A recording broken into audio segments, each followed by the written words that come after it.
Yes, I'm Greg Beckley with Western Montana Empowerment Project, and I'm here with Dr. Margaret Watson, Director of Emergency Services for the Mental Health Center of Missoula, Montana. What I'd like to talk to her about is about emergency mental health care services, but before we do that, why don't we talk a little bit about the Mental Health Center? Who does it serve? What is its scope and purpose? Thanks, Greg. It's nice to be here with you. It's a good idea to start with an overview. The Western Montana Mental Health Center is a regional center. It's a nonprofit agency, private nonprofit corporation. It serves 7 counties, one of which is Missoula County. And in Missoula County, we have a wide range of services divided roughly into services for adults and services for children and their families. And each of those sort of subsystems provides outpatient services, individual, group, and family treatment, counseling, day treatment services, case management services, and vocational services. And in addition to those 2 subsystems for children and families, we also have Turning Point, which provides chemical dependency treatment on an outpatient basis. Now, And then we have emergency services, which provide the 24-hour crisis intervention and coverage. why don't you talk a little bit about emergency services? That's what we're going to be focusing on this evening. Maybe again, is it a 7-county thing, or is it broken up, or? Well, each county has an arrangement to provide 24-hour telephone crisis services. Missoula and Kalispell have mobile crisis teams and crisis residential alternatives to the hospital. And so I work in Missoula County. Sometimes we cover for other counties when no one else is available. So basically what I can talk about is the mobile crisis response team and Stevens House, which is our crisis house here in Missoula. The mobile crisis response team has been in operation for just a little over 2 years. It consists of licensed mental health professionals who are also certified by the state to provide assessments for people in psychiatric emergency situations. Someone's available by phone around the clock every day of the year. A lot of our work is over the telephone with people who have a desperate need to talk at that particular moment because of some crisis in their lives. Other times we see people face to face when there's a real psychiatric emergency. Somebody may need to be in the hospital or be seen in their homes or be moved to a place where some other place in the community where they can be safe during a crisis. Anything else? Why don't you talk a little bit about Stevens House? It seems like it's a humane, low-cost alternative to hospitalization. That's how we think of it, and that's how it's operated. It's been in existence for about 1.5 years, a little over that, I think. Again, it's a 7-bed residential program for adults, not for children, and it's staffed around the clock. Our staff includes a nurse and a clinical psychologist who's the clinical supervisor, and other trained staff. So there's somebody there to talk to at all times and to assure that people remain safe, even though they're not in a locked facility. So it's a home-like atmosphere to help people through crises and to help them deal with whatever stressors precipitated the crisis. And it might be helpful, I guess, for people to hear what we mean by a psychiatric emergency. Mental health crisis to get some idea about how these programs really function. Okay. I think there's several different kinds of ways that people find themselves in crisis, of a mental health crisis. One of which is if somebody has a severe mood disorder, like severe depression, or a manic disorder, or a thought disorder where they become delusional or begin to hallucinate, or they're just not able to think clearly, or some traumatic event happens to them, and so that they become severely anxious and just so distressed that they really need somebody to talk to right away. Those are some of the kinds of things that get people into where people can get into a crisis state. Sometimes where their life is in danger, they become suicidal, or they begin to think about hurting somebody else, or they get to the point where they really can't keep themselves out of harm's way. They can't protect themselves, or and so on. Some of those times they'll need to be in the hospital, and sometimes they can be in just a sheltered setting in the community. Sometimes we can gather friends and relatives together to provide a support system for them during this crisis. And sometimes just being able to be in touch with us by telephone is enough to help the person get through the crisis. Sometimes people will, because of some kind of a mental health problem, will get themselves into jail. You know, for example, become confused and delusional and do something, you know, wander into somebody else's house, for example, and get hauled off to jail, and we will be called if somebody's in that kind of state to come to the jail and see if they need to be in the hospital. Will you do an evaluation? Yeah. And that would be the job of the Mobile Crisis Response Team to do that. And how long between somebody gets put in jail is the evaluation done? If I remember the law clearly, it has to be done as soon as possible, but within 24 hours. I think. I would just like to tell people to call MCAT at 542-6228. Well, how busy that are would you? You know, I mean. It's busy, and Yeah. people are surprised to learn that in a small community like Missoula, we would be busy, but the house is often full. I think right now there are five people there. How many beds is it? There are 7 beds, and how many people we take really depends on how well we could meet the needs of the people who are already there, and still add another person. We have a relief pool of staff that we can draw from, but the decision has to be made at that particular moment. And the the Mobile Crisis Response Team is very busy, and the number of calls they receive have increased substantially every single quarter over the last 2 years. Why do you think that is? Is it because more people are in crisis, or do you think that the word is getting out that you're here? I think it's both. Western Montana population is growing, so the need for mental health services is increasing all the time, and there are a lot of pressures that people are under, and people in the community kind of know what those are. Housing is very difficult to come by. You know, people don't have much money to live on. There are a lot of things that contribute to mental health crises increasing. Well, before we go on, we should get your phone number, just in case anybody listening might be in need of services. Okay. Our 24-hour crisis number at the Mental Health Center is 728-6817. And on evenings and weekends, that number's answered by an answering service who pages our on-call therapist. Now, if you're called, will you be billed? Will you be billed for services, or how does the payment for services work? We don't bill for telephone services. When we do see somebody in person, if they have insurance, Medicaid or other insurance coverage, we will bill for that. Often we see people who are in crisis simply because they have no money. They have no place to live. I mean, and that combined with other problems. And so, you know, we don't bill people who can't pay. If people are already clients of the Mental Health Center and already have a fee agreement with the center, they'll get billed whatever they've previously agreed to be billed for services for.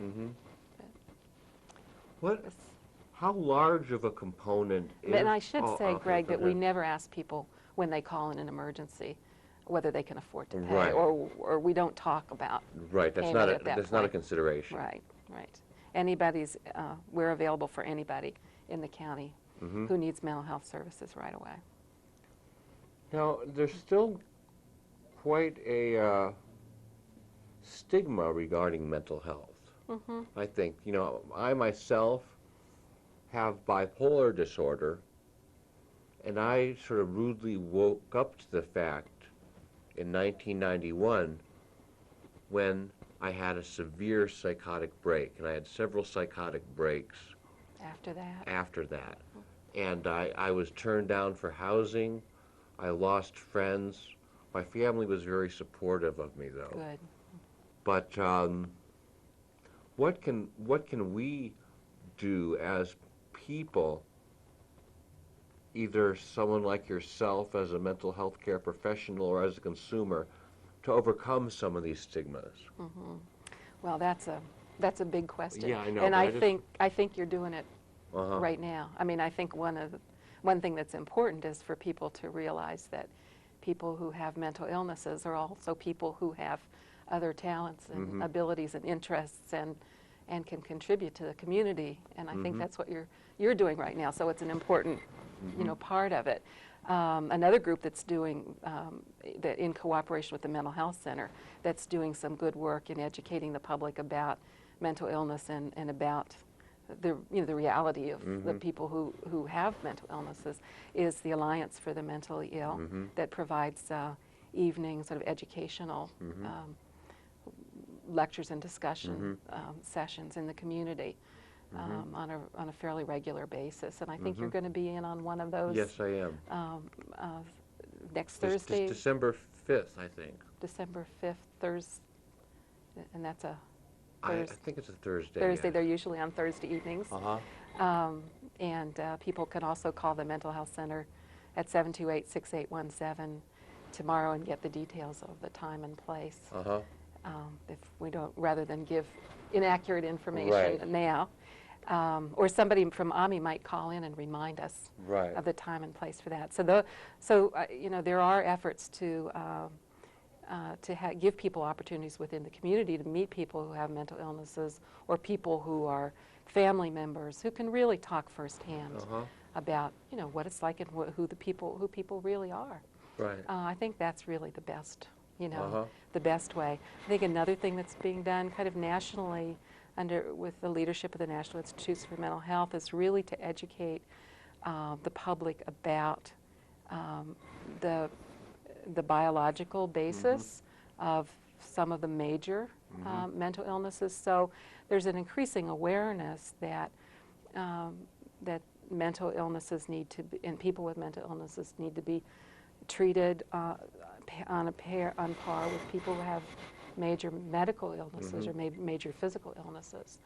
And it needs to, you know, and that mental illnesses are treatable. And people need to try to get help rather than be afraid of being stigmatized, because we're all making an effort to try to reduce that. I have two quick questions, if I may. Yeah. Wasn't there some new federal health law this year? There was the discussion about equating that, what you were just talking about, that mental illness or disability was on a par with medical. Did that get through? Could you comment on that? It did pass. I think not in its original, in the original bill in which it was proposed, but a version of that bill to grant parity for mental health conditions. Second question is, what happens, let's say in our area, if someone who is having, you know, mental difficulties and is picked up on the street? Could you tell us anything about how you relate to, let's say, the police department, who may be, you know, part of the process, and are police being trained better? Could you comment on that area of that kind of intervention when it happens? How do these people get the help that they need when there's this intervening force? Okay, why don't we answer that, and then we have a caller that we'll talk to also, maybe. We often work with people who have just been picked up by the police because of a mental health crisis.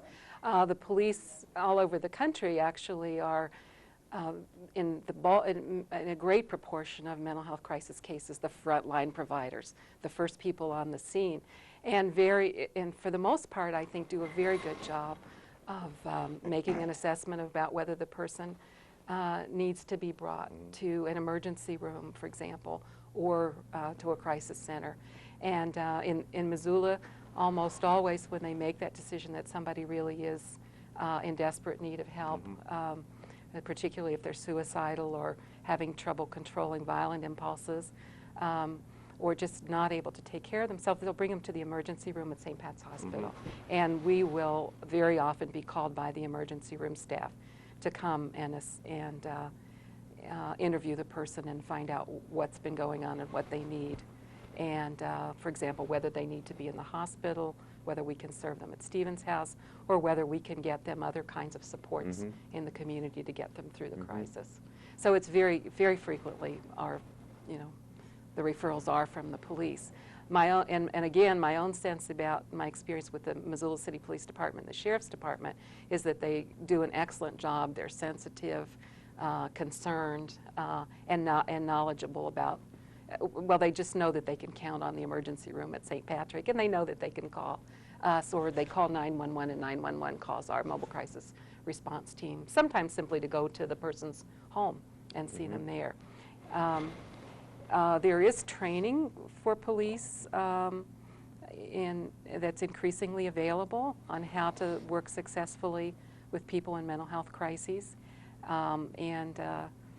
There are some well-trained people in the Missoula Police Department.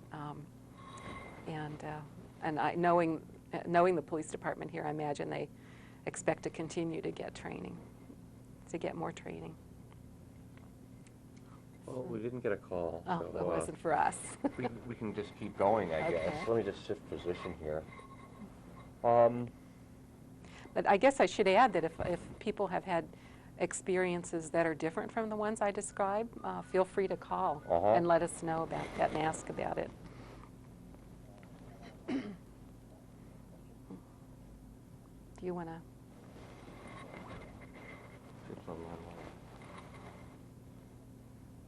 Do you want to ask another question in the meantime? Oh, okay. I'm trying to think.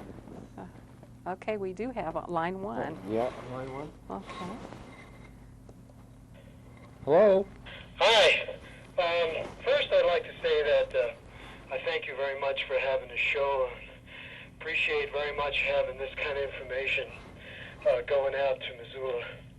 My specific question is, I wonder if you receive in your work any help from the religious communities in Missoula. We have a lot of religious groups and communities, and could you please let us know if you're receiving help from these groups? I'm going to hang up so I can listen to. May I ask you one question? Do you mean financial help, or do you mean help of other kinds? What are you thinking of particularly? Okay. Now for some reason I'm not getting the sound back through my phone. Did you say financial help? Yes. Is that what you? Okay, I'm not picking you up through my phone. Okay. Well, I'll just. I'm just going to say any kind of help, financial help, or if they have referral services for people that you can refer people to, or are they in your network? That's what I'd like to know. Okay. Thank you. Okay.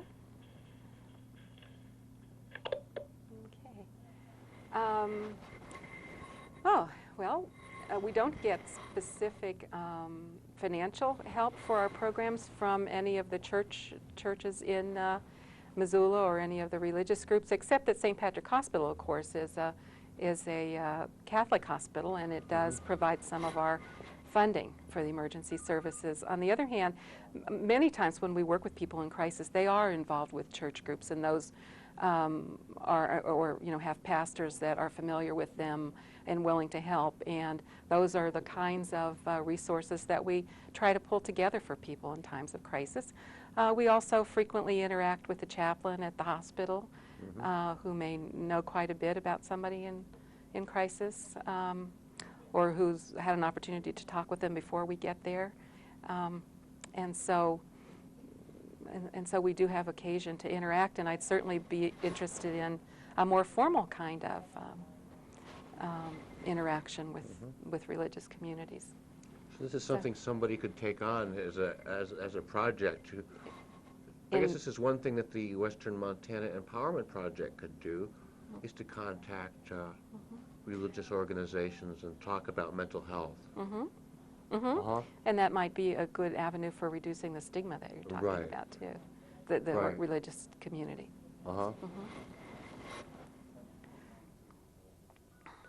So, and of course, we are always, as every public and every nonprofit program is, we're always concerned about our funding base in the future and thinking about how to broaden that base. Line 1 again. And we're getting a busy signal on line 1. Hold on. Wait. Oh,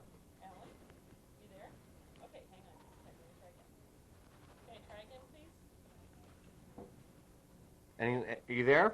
Yeah. good. Okay. Hello. I have a question. I'm a baby boomer, and in the 50s, the state policy was to take Indian children out of the home and put them into a state orphanage. And do you think this may have caused mental problems for us?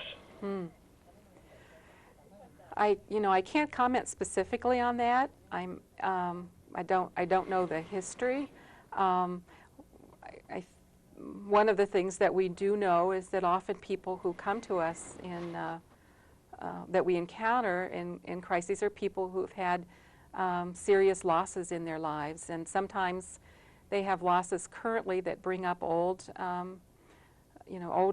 experiences they've had in the past in early childhood of losing loved ones, and so some people seem to do okay despite that, and it's very hard to say how much of the present problem is created by the past losses, but that's something that mental health providers always take into consideration.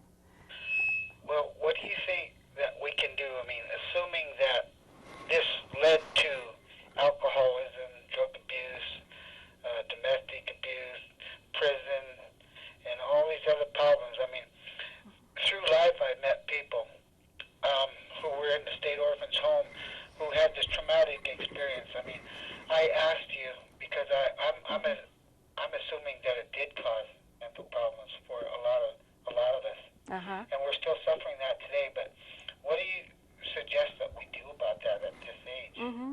Well,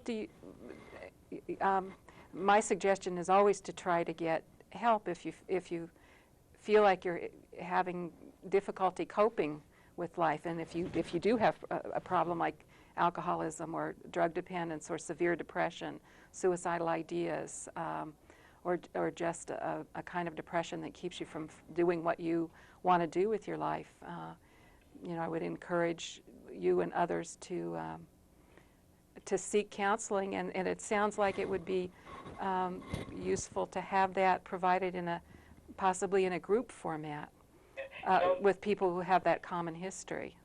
Well, I guess I'm seeking help and counseling in those areas. Good. But there is one problem that I'm really having a problem with, and that's being reunited with that family, that my brothers and sisters. None of us are close I've never been able to reunite with them. I'm really having a problem. I mean, they call me, and I can't talk to them. Emotionally, if something gets in the way. Well, I feel like I've got my own life now, and they've all got different lives too, but we've just never been, and I don't know any of the kids that were in the state orphans home that were reunited with their families. So, well, you say that you have been able to get some counseling. Yeah, And- through the years when I, when I recognized that I had an alcohol problem, At this point, you may need to try to find somebody that you can talk to about that and decide what you actually want to do about reuniting with your family of origin. Does it sound crazy if I don't want to? It doesn't sound crazy. It sounds like that it bothers you, though. Yeah, Uh-huh. it does, or else I wouldn't ask you. Right, yeah. Thank you anyway. Thanks for calling. Okay, we have a very few minutes left, Right. and it seems like there's so much to talk about. Well, why don't you continue? There must be something that you would Okay. want to say in terms of a wrap-up. Okay. Well, I think another aspect of the work of the Mobile Crisis Response Team that perhaps people would be interested to know about is that the team, in addition to the part of the work of the team is to decide and those infrequent instances when people are in desperate need of mental health services and are a danger to themselves or others, to initiate and not willing to accept services, fearful of hospitalization. For example, the part of the work of the team is to initiate the process for involuntary psychiatric treatment. And that used to be done by anybody who was, the initiating that process was done in the past by anybody who was responsible for the person's treatment. But since the start of our team 2 years ago, the district court and the county attorney gave our team the responsibility for doing those assessments and making recommendations to the court. And since that time, the number of people who have been involuntarily treated in the county has decreased greatly. And the county has spent a lot less money on unnecessary involuntary hospitalizations. And that's one of the reasons we've been able to continue and our funding has continued. And we have a call. Hello? Hello, Margaret? Yes. Hi, you were asking about the time of this meeting on December 5th? Yes. Thanks for calling. I'm an Omni member, and I can tell you it's on December 5th at River House, 337 Stevens Avenue, from 7 to 9 o'clock. From 7 to 9 o'clock. And the topic, Miriam, is? The topic, I don't know, you recognize my voice. Yes, of course. The topic pertains to consumer problems. I don't know Good. the exact, there will be notices in the paper. Okay, and so it'll be an opportunity for people to hear firsthand what, Yes, from we'll the consumer have point of view. notices in the Missoulian and the Independent, and some radio announcements. Okay, December 5th, River And House. television. Thank Yes. you. Goodbye. Thursday. All right, bye. Well, I guess we're just about out of time. Well, it's been a short time. It Thanks. has been a short time. Thanks for having me, Greg. Oh, thanks for enjoyed it. showing up and talking. I hope people found it interesting and useful. Okay.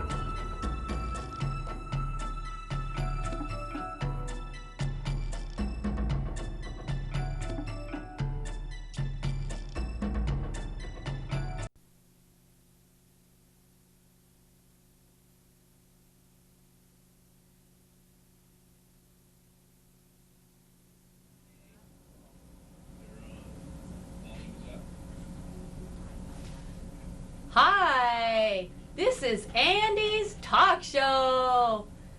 Tell you the truth though, Andy is on his way to Seattle, and I am an alien, and I have 2 more aliens that I have found out roaming in the city of Missoula.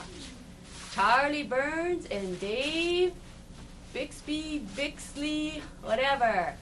So, off with Andy on with our two alien bike riders. Come on, hello, hello, hello. Hi there. My name's Charlie Byrne, and this is David Bixley, and we're here tonight. Just came in off the street. We're here tonight to talk about being car-free in Missoula, being in Missoula, and being without a car. Yeah, in the wintertime in Missoula, people without automobiles have a lot of challenges, but a lot of interesting times as well. And we'd like to talk tonight on the phone and in the studio here with people who don't own an automobile at this time of year and what kind of challenges they have, as well as people who have questions about alternative ways to get around town. Yeah, and what we'd really like to do is to address those issues of what it's like to be in Missoula without a car, and what are some of the joys of that, and what are some of the challenges of that, and what are some of the things that you all would like to share with us concerning those issues. Hopefully you'll call in and have a chance to talk about that. Dave, let's get started by maybe talking a little bit about our background, maybe a little bit about how we've come to be car-free. Talk a little bit about that, and maybe a little bit about what we're doing right now in terms of riding bikes, walking, things like that. Okay. Well, I sold the last automobile I had about 4 years ago, partly due to the expense of owning an automobile, partly due to concerns about my feelings about automobiles and how they sort of distort my relationship to the world and how I get around different places. So I chose to not own an automobile about 4 years ago. I haven't owned one since. I've done all of my traveling by bicycle and foot and public transportation. And I found that there's some real changes that have occurred in my life because of that. So, yeah. so now you, this bicycle behind us, the tandem, is yours? Yeah, that's my wife and I's bicycle, and it serves as a practical way to get around town. We also have a trailer that we carry things in. It works as well as an automobile in a lot of cases. We can carry groceries, and we've carried lumber and large items in the trailer. Yeah. How about you? I've been riding bikes my whole life, and I just became car-free basically about 2 years ago. I got a new bike that was a lot more comfortable, that I enjoyed a lot more, and started riding that a lot more. And right now I'm at the point where I do own a car, but it's stored at someone else's house. I've dropped the insurance on it because I no longer use it, and principally I've got 3 different bikes I ride, and I take the bus once in a while and get rides from other people once in a while, and that's been it. All right. Okay. The phone number to get a hold of us here is 542-MCAT, 542-MCAT. On your touch tone, and go ahead and give us a call if you have questions or issues, anything in general. Is that a call, Dave? Yeah, I think that's a call coming in. Yeah.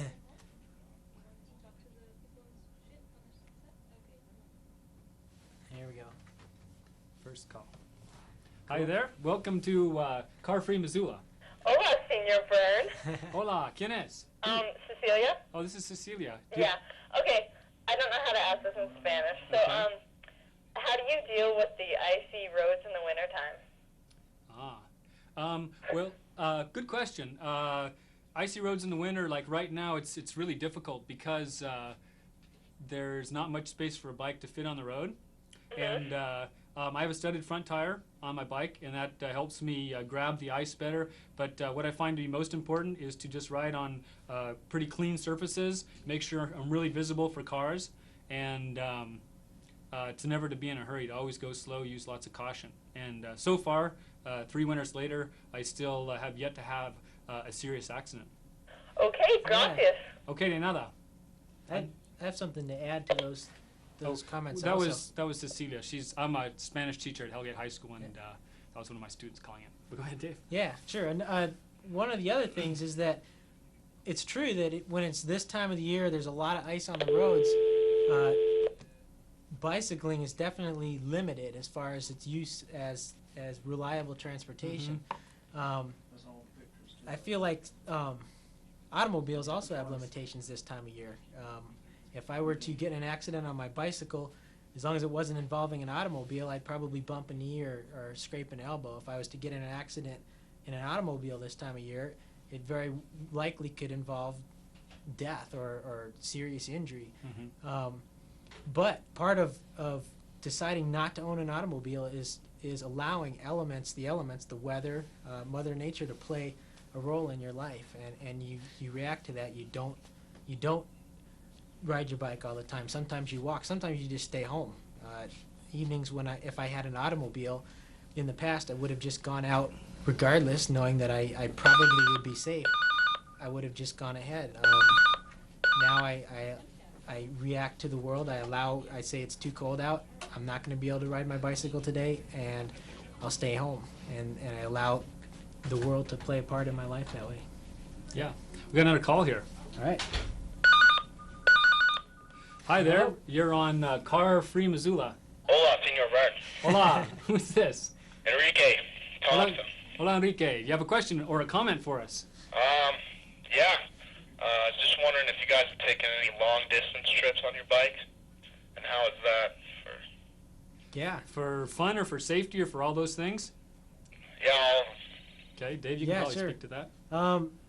Let's see. I last summer, no, the summer just before this last summer, I worked for the whole summer down in Idaho, Driggs, Idaho, and I rode my bicycle down there to where I worked. It was a beautiful trip. It took about 5 days. Went through the Big Hole Valley, came back through Glacier and Teton National Park, and it was beautiful. I was 2 days behind what the Greyhound bus could have done getting me there, and spent less money, and had a lot more enjoyable time. Yeah. Also, if I do need to take a long trip for practical reasons, if I need to get somewhere and I need to buy a train ticket or an airplane ticket, I can do that and still be way ahead of if I owned a car and was paying insurance or gasoline, things like that. Right. Yeah. Yeah, and it's a gas. Being on the road is a lot of fun. It's really important to make sure you're not on, say, like I-93 during heavy traffic. You can ride during that, but it's not as much fun. If you can go early in the morning and catch it when there's less traffic, it's a lot of fun. Yeah. Yep. Take the next call. Hello.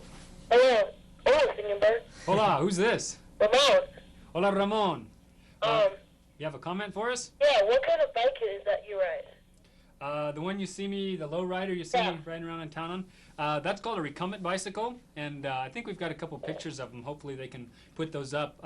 I purposely didn't bring that bike here tonight because it's a really strange-looking bike, and people get the idea that we're really strange people, which is totally false. And the deal with the bike is it's a different design. It's a lot more aerodynamic. It's much more comfortable on the back. With the position for riding is about like this. You're much closer to the ground, so if you fall, you have a lot shorter fall. And yeah, I found it to be a lot more fun, a lot more useful than just a standard bicycle. Are they expensive?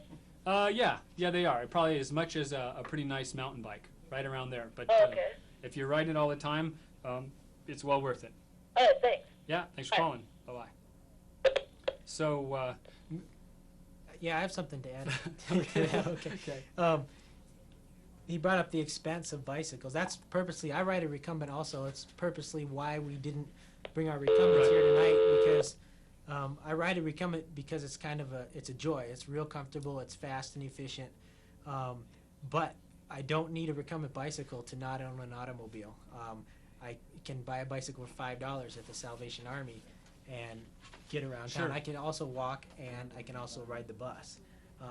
It's if you're thinking you want to use alternative transportation, and the first thing that pops in your mind is you need to go buy a very expensive bicycle, then Yeah, something that looks nice, has a good paint job. yeah, that looks that- just like all the racers have, you know. Right, Yeah. right. Then you're probably going to have some difficulties Yeah. carrying through on that. Yeah. And you need, the whole point of it is you don't consume any resources. You buy a used bike that's already seen life with somebody else. And my wife's got a great commuter bike that she spent $5 on, and it's very serviceable, 3-speed around town.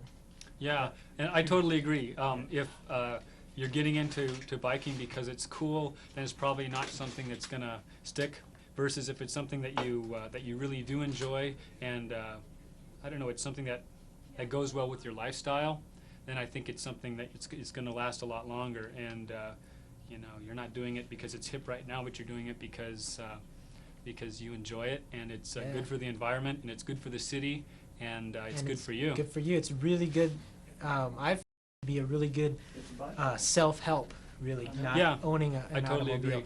It's kind of like forcing yourself to, I don't know, take up some kind of self-help program. A lot of people will look to diets and all these different kinds of things that there are out there to try and feel better about themselves. To not own an automobile, I found, has really changed the way I look at the world. It's changed my concept of the place that I live in, my relationship to my neighbors, and it's really, I've just found lots of advantages to it, Yeah. along with a lot of the challenges. Yeah. Yeah. Oh, I totally agree. Just with exercise, I used to be a runner. I used to run a lot of 10K races and half marathons and marathons, and that was Right. a real big thing for me. I've had some injuries, running injuries, where I can't do that anymore. And what I found is, you know, I ride my bike everywhere I go, pretty much.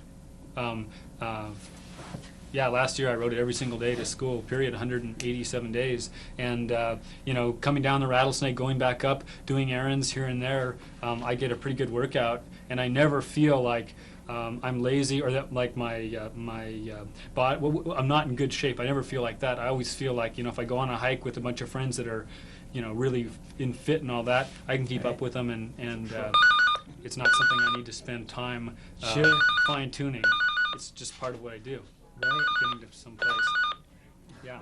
Yeah. Do you want to take that call, or do you have something else to say? Why don't we let them hold just for a second? I wanted to ask you, I know you have some great things to say about how not owning an automobile has changed the way you view space and time, and when you move Yeah, around through the yeah. world. We were talking about this before the show, and just the fact that, yeah, it's kind of philosophical. It's kind of mystical in a sense that when you talk about time and space and the weather impacting your life, when you're out walking a lot or riding your bike a lot, those issues become important. But I think the biggest thing that I've seen is just how 5 miles to me now means it's really significant. It means that you know, I need to be able to get myself there, to get myself back, to know about the weather, to know what it's like, and then decide whether it's worth it or not.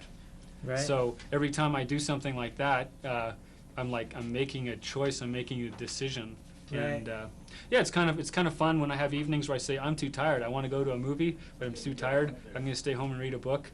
Yep. And Or it's too bad drink weather. tea. Yeah. The weather's it's a little too slippery Right. tonight, so I'm going to stay home. And that's something that as a society we're definitely Yeah. moving away from now. Totally, Especially totally. since we almost got the ability to go and do whatever we want whenever we want. Right. And so Yeah.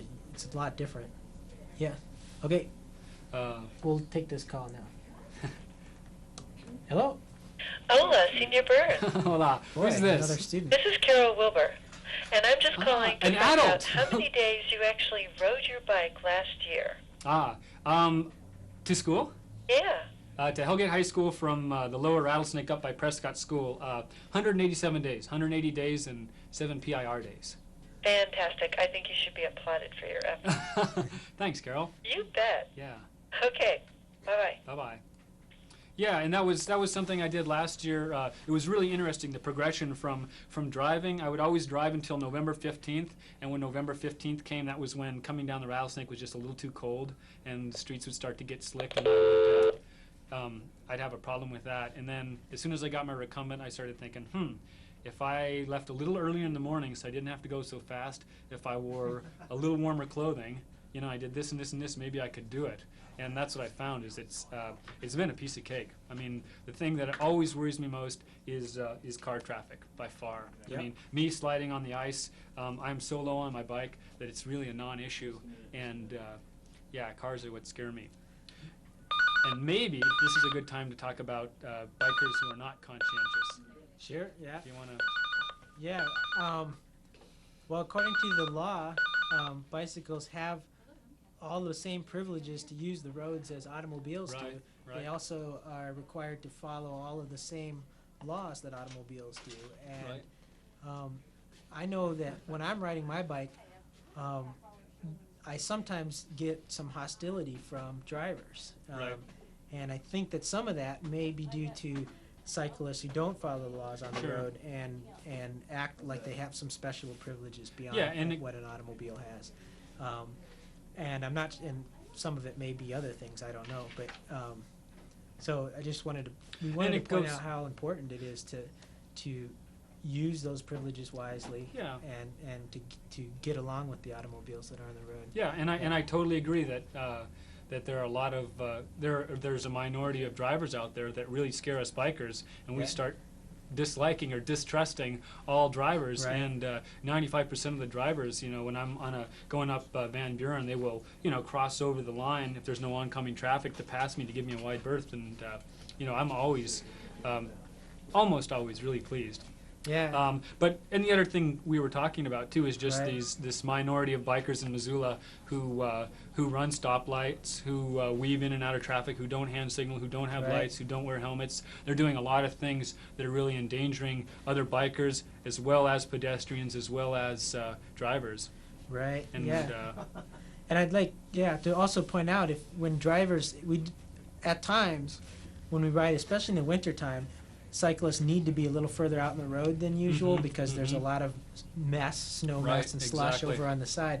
And at times, drivers do need to slow down, Yeah. and not hit us, to move out Slow and down. move into a passing lane, just as if they're passing a slow-moving car. Right.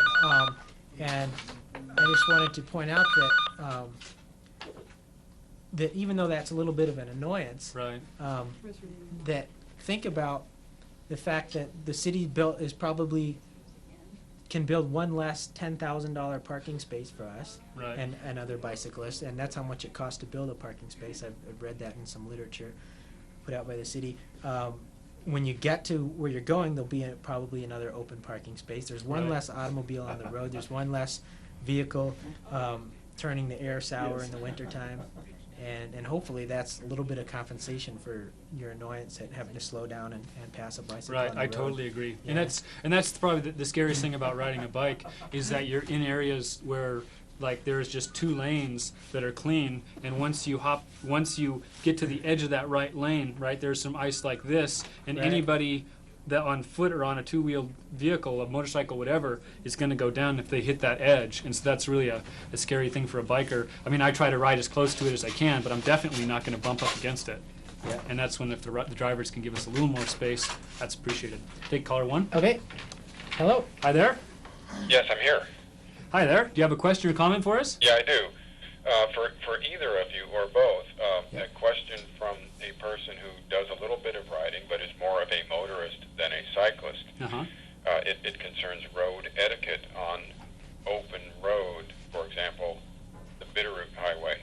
When you're driving a vehicle and you see in front of you going in the same direction as you are a string of cyclists that are on some kind of tour or recreational ride, dozens perhaps of riders, what is, from a cyclist perspective, what do they like to know about? Do you expect the motorists to assume that they all have mirrors and so forth on, or is a slight toot of the horn offensive? How do you let them know that you're approaching them, particularly when you know could very well be a tight squeeze on a rather narrow road? Go ahead. That's a great question. That's an interesting question too. When I'm riding and I hear a honk, oftentimes I'm either startled or I feel that the driver is hostile towards me, and that might not be Right. the case. In fact, a lot of times I realize after they pass me that it was a friendly honk and it was warning to ask me Right. to move over. But it's hard to read it. It's for hard sure. to read it. Right. But Sorry, go ahead. yeah. The thing is, I very seldom, I have rear view mirrors on all my bicycles, but even if I'm not looking in my rear view mirror, very seldom do Yeah. I not know that a car is coming, just because I'm out there, especially in the Bitterroot. It's quiet, fields of grass everywhere, the mountains, me on my bicycle. I can hear a car coming 2 miles behind me, even a quiet running car. Okay. And so usually they know.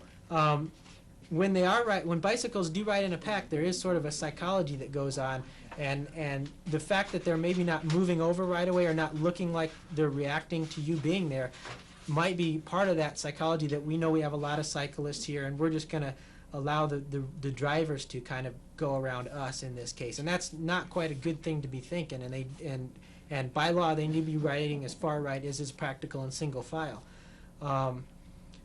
I think that probably the safest thing for the driver to do in that situation, if there's oncoming traffic, is just to slow down, let the oncoming traffic come through, and then pass, as Yeah. if they're passing farm equipment or a slow-moving vehicle. Does that kind of answer your question? Yeah, it does. The reason I ask is that I have taken several approaches to this. I do a lot of driving for my job, and I'm not talking about getting on a horn and laying on it. I'm talking about a really gentle, light Sure. type of thing. I have gotten flipped off for doing that by cyclists. Yeah. On other occasions, when I have made just simply driven through, I have also been flipped off for that. When I have to sort of crowd them a little bit because of oncoming traffic. And that's why I asked the question. I've asked a number of cyclists, serious cyclists, this question, and because as a motorist, I would like to share the road. I would like to not be, overly aggressive. But I would certainly like to avoid an accident, particularly with somebody vulnerable on a little bicycle. And I've never been able to get a satisfactory answer. So if your statement is to just come on through, slow down if necessary to avoid, the problem with that is that when there is oncoming traffic and there's a string of cyclists that is several hundred yards long, it's a little difficult to do that. But I think you have answered my question. Yeah, I hope so. Bigger shoulders make a huge difference too. Yeah, right. Certainly. So honking is probably not the thing to do. It's not the thing to do from a standpoint of it may be taken wrong by the cyclist, but if the choice is this cyclist needs to move over because a situation has developed where it's going to be dangerous if he doesn't, if I was in a car, I'd certainly honk, and if he flipped me off, then at least I didn't hit him. At least I gave him some warning. And okay. Yeah, and that's kind of a lack of communication that goes on both ways on the road between bikes and cars a lot. And I realize that. Sure. Okay. All right. Well, thanks very much, gentlemen. Sure. Yeah. Thanks for calling in. Thank you. Yeah. Do we want to take the next one, or? Well, I just have one more interesting thing to say about that. Okay. The honking thing brings up Linda and I, my wife and I, just took a trip this last summer to Puerto Rico, and we bicycled all around the island through the countryside. And it's a very different road culture in Puerto Rico. People there use their horns. I think everyone in Puerto Rico will probably use their horn about every minute, maybe twice a minute. I don't know. No, that's a generalization, but they use their horns a lot. And we got honked at by every single car in the whole country, it seemed like. And by the end of the trip, the energy that came from cars that honked was real friendly energy, and it was always a friendly toot-toot, just like, not get out of my way, but hi, I'm there. And it felt comfortable to hear cars honk their horn there. When I came back to the United States, it seemed like that as soon as someone honked the horn, I was back in that same rut that, they must be angry with me. It's just a matter of the different kinds of culture. Okay. We have a special note We have here. two Are we on calls. 2 or 1? I think We're on 2's 2, next, yeah. I'm gonna let you answer the call, and I'll read our note here. Okay, hi there, caller. Good evening. How are you, gentlemen, this evening? Just fine, thanks. I wanted to make a comment as well about this issue of sharing the road vis-a-vis cyclists, drivers, honking, having courtesy, and all that sort Right, of stuff. One issue that must be dealt with, sirs, is that the issue of cyclists cyclists and drivers both being aware of all that goes on around them. The rules of the road vis-a-vis cyclists and drivers are the same. That is, defensive driving, you watching out for other people's mistakes. Other people on the road are watching for your mistakes. Most Right. definitely, yes. Yeah. And this issue of the issue of honking, actually the issue of honking can be solved or mitigated, reaction-wise, behind defensive driving. That is, if cyclists are aware of all that goes on around them, if they're aware of hazards in front of them.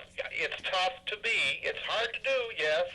It's hard also for drivers to be as well, to be aware of all that goes on around. But the idea is to have safe passage on the road for both parties. One must be defensive. Not defensive, I'm going to knock you off the road defensive. No. Defensive driving is as I defined it, which is to say, you, the driver and cyclist, are watching out for other people's mistakes and being ready for it and being prepared for it. I have a quick comment about cycling year-round, if I may. Sure, yes. The issue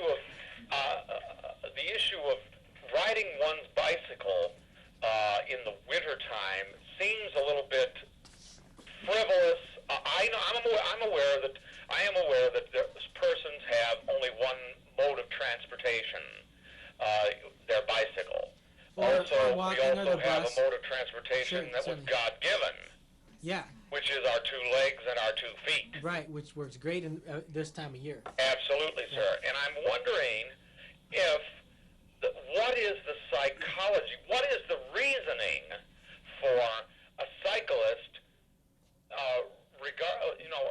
experienced or not? I have not decided whether experience or lack of experience cycling has anything to do with this.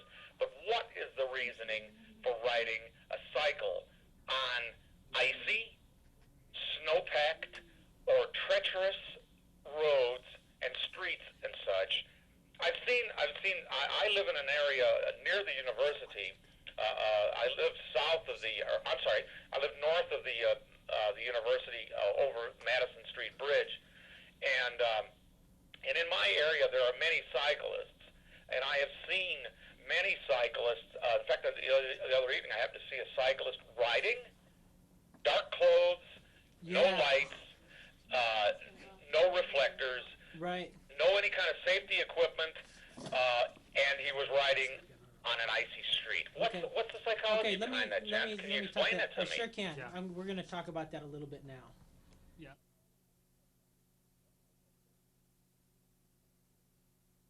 Points, and I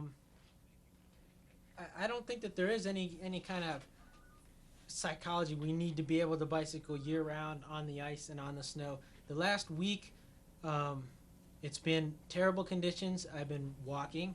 I rode my bike one morning. The snow fell that day, and I took the bus home. The buses have bicycle racks, and I took my bike home on the bus. Right. And I hope nobody listening to the show gets the idea that we're recommending people be able to bicycle in all conditions. In fact, what we said at the beginning of the show is that when you don't own an automobile, you do need to react to the weather and to the Sure. conditions a little more. Yeah. I also would like to point out that when you do drive an automobile, you need to react to those conditions. And there are definitely some times when it's very dangerous to be traveling on the roads in any way. I kind of wish that things were such that society allowed people to miss appointments, to not come to work a little more than it does is when weather crops up like that. In Missoula, and living in Missoula for the past 3 years now, I find that there's probably about a week of each winter, about 7 to 10 days each winter when the streets are covered with ice. Yeah, when it's just treacherous. Right. Other than that, I'm riding on dry pavement pretty much. Yeah. Or something that's well sanded or something you feel really secure on. Right. Yeah, and I think myself personally, I ride almost every single day, and I find that most days I can take the side roads, or I can ride the Kim Williams Trail, and I don't feel exposed at all. Once in a while, I do have to ride down Van Buren and down Broadway, and I do feel kind of exposed there, and I think it is somewhat dangerous, but at the same time, the bus doesn't work too well for my schedule. I like to be outside. I like to enjoy the elements, and so I guess it's a risk I take, but I feel like I'm usually under 10 miles an hour. I'm all the way to the right. I'm wearing protective gear. I've got lights flashing on back. I've got bright lights on front, and I feel that I'm taking enough precaution. Like I said, I've been doing it for 3 years now, and I've yet to have an accident that's any serious matter.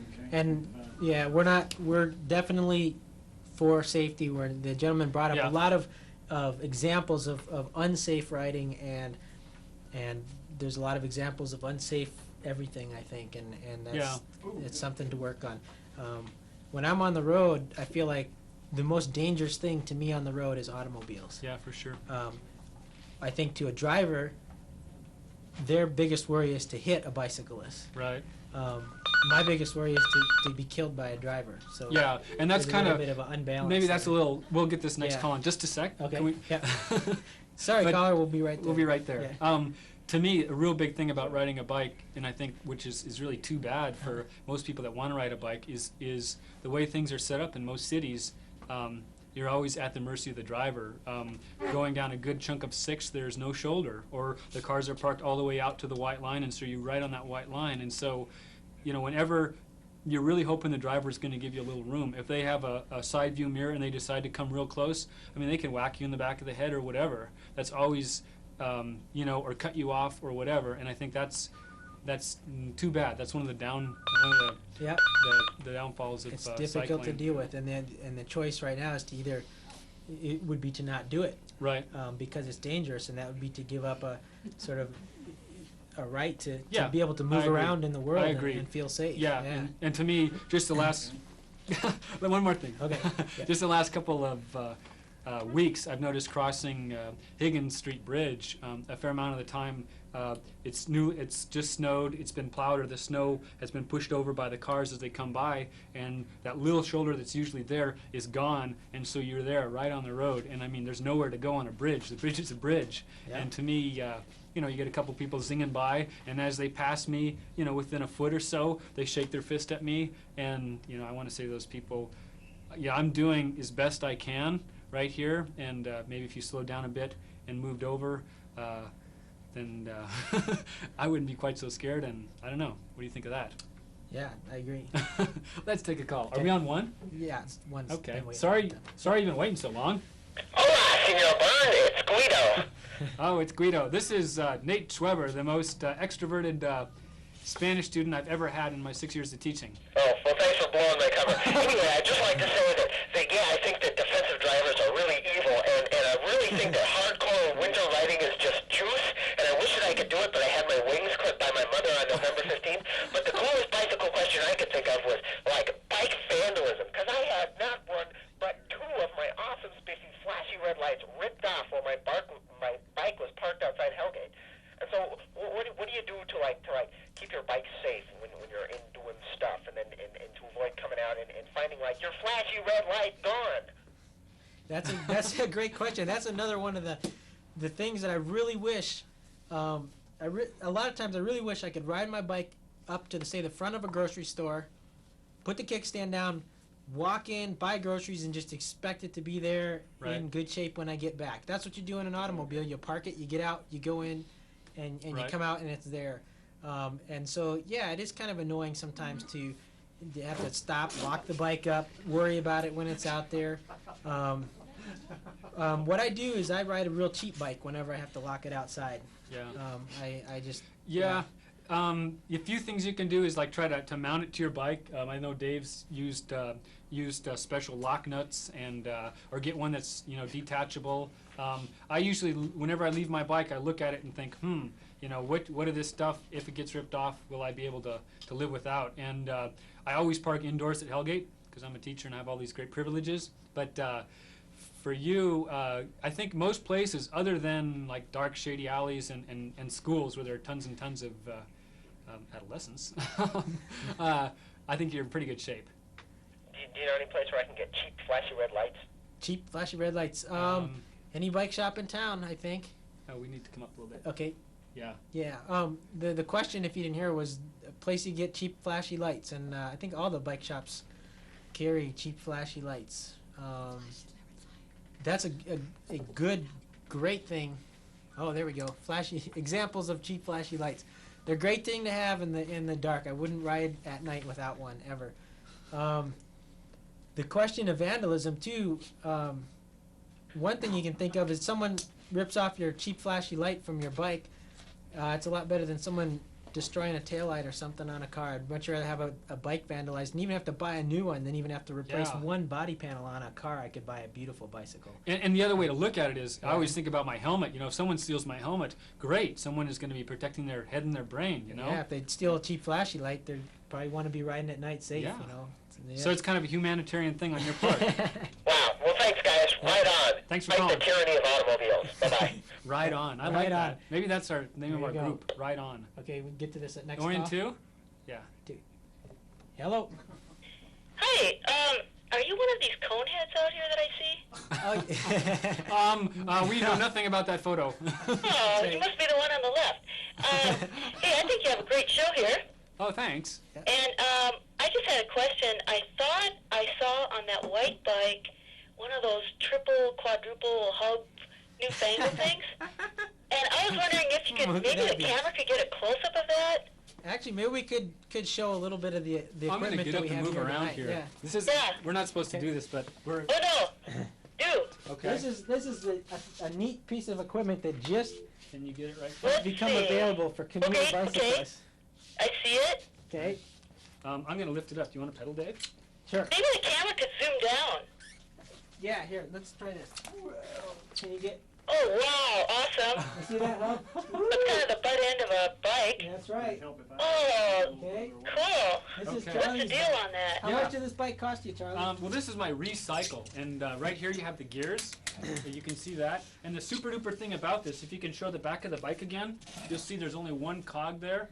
Uh-huh. So that means instead of having seven different cogs like you have on a normal cassette on the back of a bike, you have just one. And what you have then is an internal hub, a 7-speed internal hub. So all the gears are inside and it's totally protected from the weather. So for me, this is my bomb-proof winter bike where I can wear it in any kind of weather, and the chain's going to get a little bit dirty, but there's just so little to get dirty. No that it's a- derailleur. Yeah. yeah. And you also have coaster brakes in there. So Coaster brakes, so I don't need a rear brake. that, right. Your And, rim gets wet, it'll still stop in the Yeah. wet weather. Yeah. Oh, I bet you guys could talk about bikes forever. Heck yeah. Are you going to do another show? We'll see. We'll see. Okay, We'll see- well, we'll thanks see. a lot. We'll see what the press has to say. Can we show our trailer, Charlie? Let's Let's show our Okay. trailer.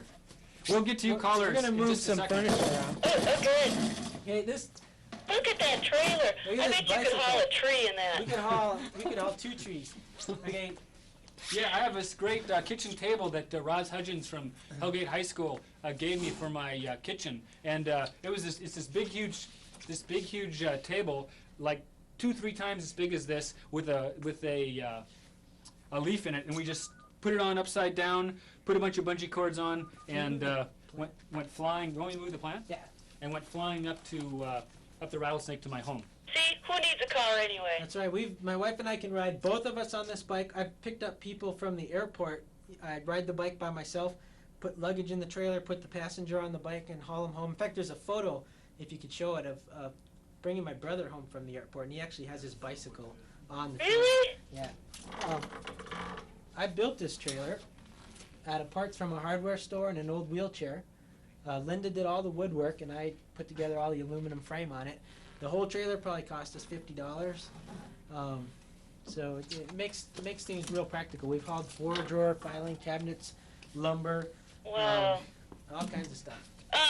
Is Linda gonna come out and, I don't know, are we ever gonna see Linda? No, she's the mystery Shake her head no. phone answerer. Okay. Well, thank you very much. Sure, thanks for calling, whoever you are. What's that, Dave? Let's see, let's take the next call. We must be on 1. Hello there? Hello? Hi there? Hi, Senior Byrne. This is Raquel. Hola, Raquel, thanks for calling. Hola. I thought I was your favorite Spanish student. You are? You are. Oh, okay. That's what I was hoping. I just wanted to ask you a quick question. What's better, thick tires or thin tires? Or is there a difference? Thick tires or thin Oh, tires? thick tires or thin tires? Thick Ah. tires meaning wide tires or narrow tires? Is that Yeah. yeah.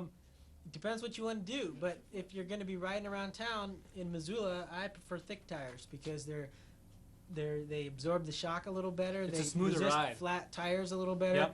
Yep. You're more protected going off of Yeah. curbs and hitting rocks and stuff. Yeah, I wouldn't. The only reason I'd ever go to thin tires is if I was interested in going real fast. Yeah, if you want to go fast and you want to turn fast and you don't want as much friction, then skinny tires are the way to go. And Dave and I both put our skinny tires on in the summer, and we pump them up full PSI, full pressure that they can take, so we can go really fast. I think I'll go for the thick tires. I don't want to fall over anything. I think that's really smart. And be sure to wear a helmet All right. and lots of blinky lights. Okay. Okay, thanks for calling. See ya. Yeah. There's some tape that they were gonna roll for us. Oh, Gwen, do you want to roll your tape?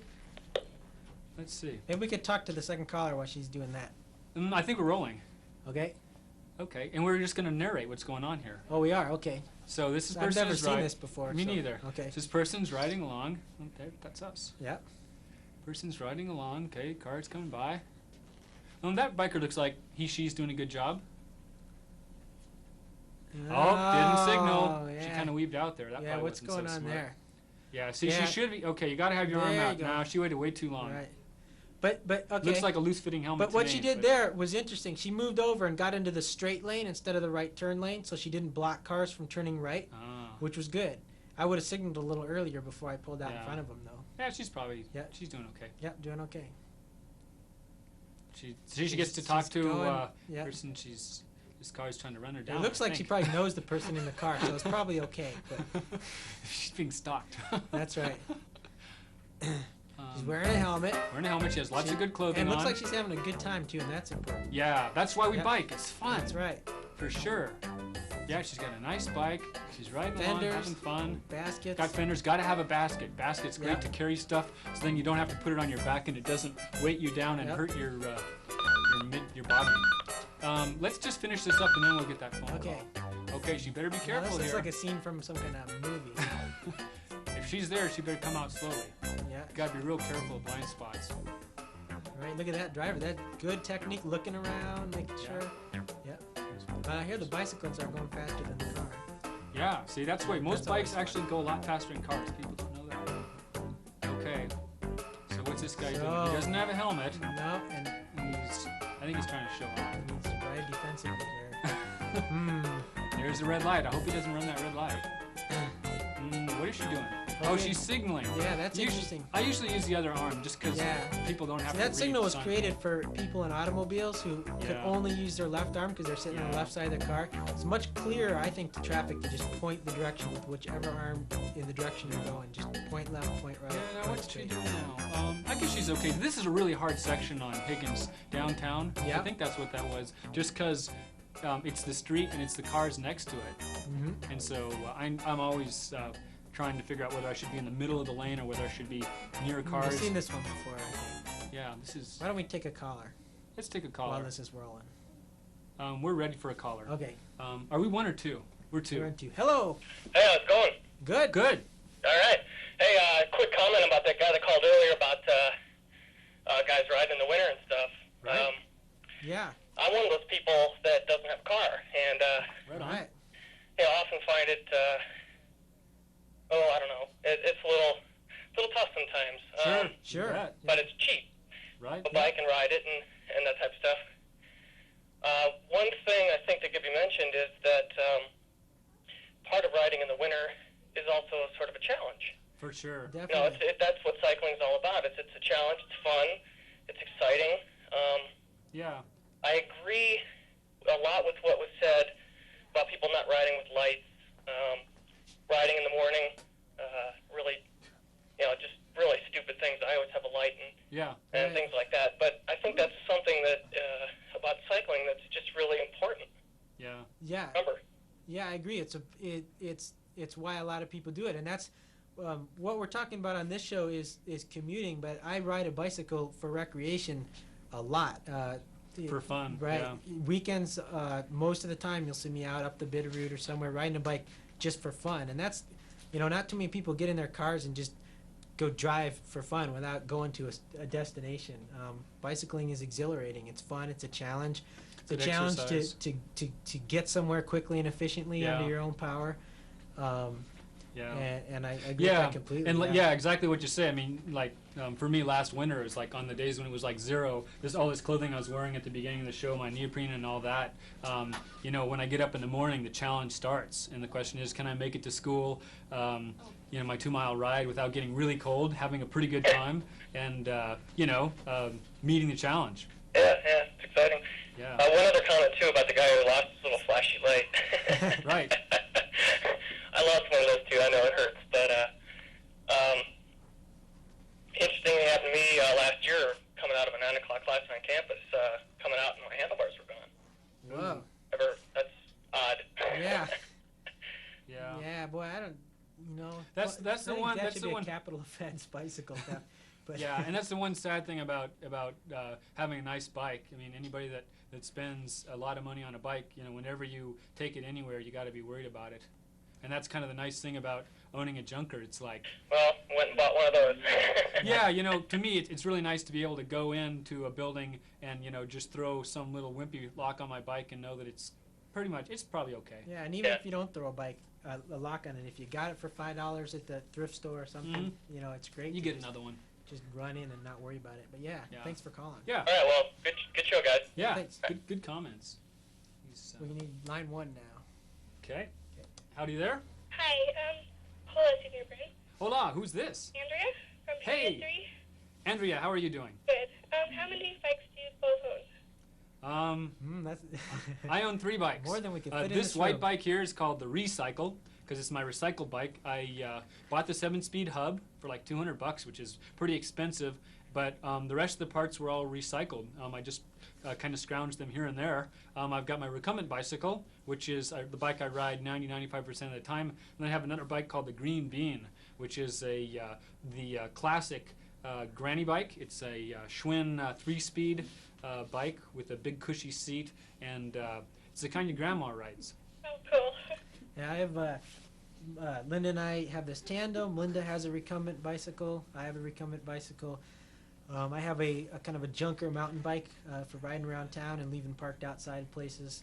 And Linda has a 3-speed that she rides around town. Bikes kind of come and go in our family quickly. Yeah, Okay, thanks. got a lot of them. Yeah, thanks for calling. Bye. Yeah. Wow, we're actually caught up in terms of phone calls. It's all the phone calls. That's exciting. Have we left anything out? I don't know. Let's see.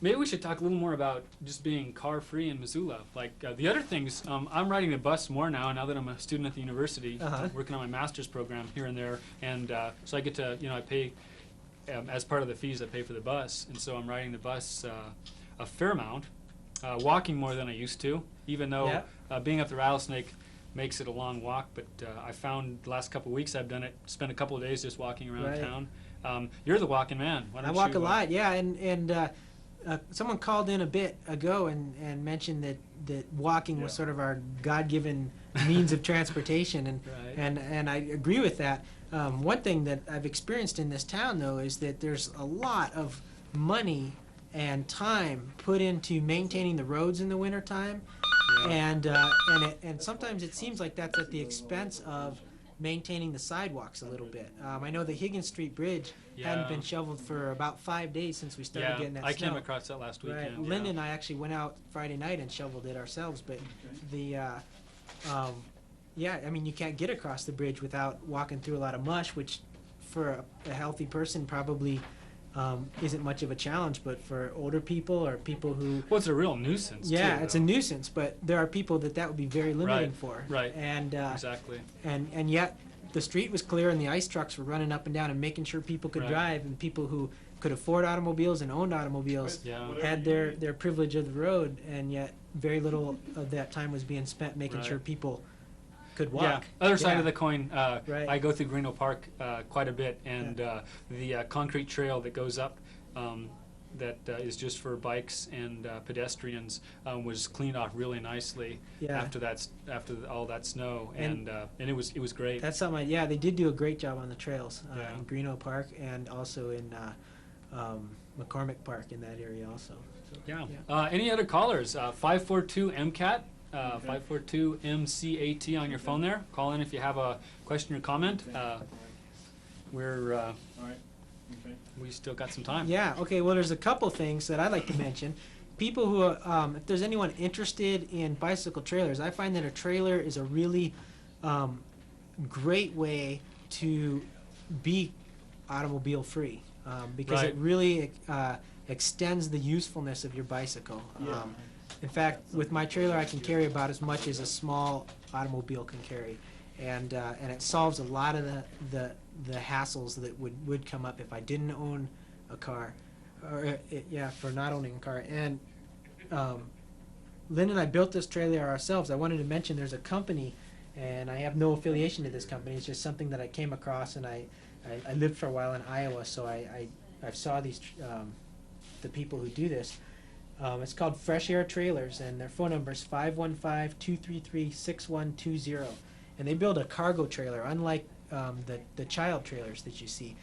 Child trailers were designed for children. They have little seats in them, which take up some of the cargo space. And this company builds trailers just designed for cargo. They're big flatbed trailers with bins. You can buy any size you like, up to big long double Rubbermaid trains. bins, right? Rubbermaid bins. That you just plop in. Yeah, they look real practical. Yeah. So I wanted to mention that as a. And I think they're pretty reasonably priced. I don't know. And like I say, I'm not affiliated with them. I just wanted to mention that for people who are Yeah. interested in some kind of cargo trailer. Because if you don't have a Yeah. car, how do you haul a table? How do you haul Right. file cabinet? How do you haul groceries for 5 people? Yep. And with one of those, it's feasible. We've actually done a couple of huge recycling trips where we've just got the trailer just loaded up, and it's easy. Just as long as we're not in a big hurry, it works fine. Right. And I'll give you that number again in case you hear it. It's Fresh Air Trailers, 515-233-6120. And should we take a call? I don't know if it's prepared yet.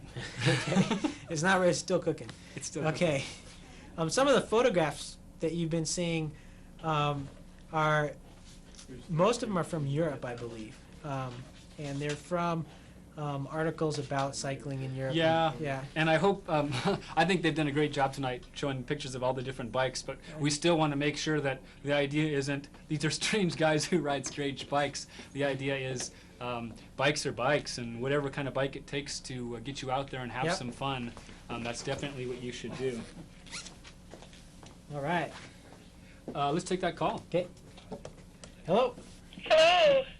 Yes. This is Esther calling, and I was wondering, what do you do when you get a very, very angry driver? What do we do when we get a Can we very, say- very angry driver? Like someone that honks and shakes their fist. Or stops and get out of their car and... Well, Have you yeah. had that problem? Have you had that problem? I've seen it. Really? Yeah. That's I've seen it. that's scary. Yeah, the first thing I would do is try not to anger drivers Yeah. initially, and then I would treat it like. Oh, okay. The technicians here are saying that we're getting a little bit of feedback, and so what you need to do is turn down your volume on your TV or step away from your TV. But we could hear what you said. And yeah, what I would do is the same thing I'd do is if I was walking somewhere and somebody came to me threateningly, I'd try to get away from the situation. I'd call the police. Hopefully the driver doesn't have a good reason to be angry with me, that I've been riding within my rights and following the rules of the road. In that situation, Right. yeah, luckily I've never been in a situation where somebody Neither actually got have out I. of their car. I've been intimidated, I've been harassed from people in the car. Yeah, but And they never stop. Oftentimes we found each other sitting next to each other at the next stoplight, and I'd look at the person and they didn't seem like they wanted to confront me face to face. They just wanted to sit in their automobile anonymously and wave or yell at me or whatever. And I don't know. I wish that we could all kind of respect each other's rights to the roads. But You see, That's a solution. Yeah. I guess I was also wondering, where can a cyclist pick up rules and regulations for the roads so that they do know about the rules and regulations when they are biking? yeah, that's a good question. bike ped coordinator is Phil. Phil Smith, is that right, Linda? I'm pretty sure Phil Smith. Phil. Yeah. Bicycle He's- pedestrian right. coordinator here for Missoula. And his office is in the police station. Yeah, City Hall. Upstairs, second floor. I'm not sure the number, but I'm sure anyone there could direct you to him, and they Yeah. can give you pamphlets.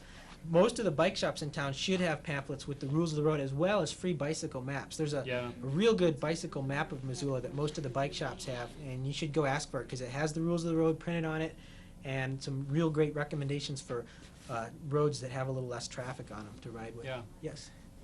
Okay, I have one more question. Where is a good bike shop here in Missoula to get a mountain bike for getting around here in town that's at a reasonable price? Yeah, I don't want to recommend one bike shop over another. Yeah. But Shop around. Luckily in Missoula, we have some Yeah. really great choices as far as looking at bicycles. I'd shop around, and if you're interested in a bike to be very practical, I would probably recommend some kind of used bicycle or an inexpensive bicycle. Okay, we gotta. Yeah. We gotta. We gotta wrap say that up. goodbye. Thanks for calling. Thank Yep, you. thank you. Goodbye. Okay. Bye bye. All right, Okay. thanks. Hey guys, thanks for being on the show. I really appreciate it, and I'm going to be coming back from Seattle and wondering what in the heck happened here. Okay, So Andy. I hope you come back and do your own show sometime. I think Bike Talk should mix with maybe Pop Talk or Beer Talk or something like that, and go for it. I want to see you again. Bye. See you, Andy. Well, thanks for.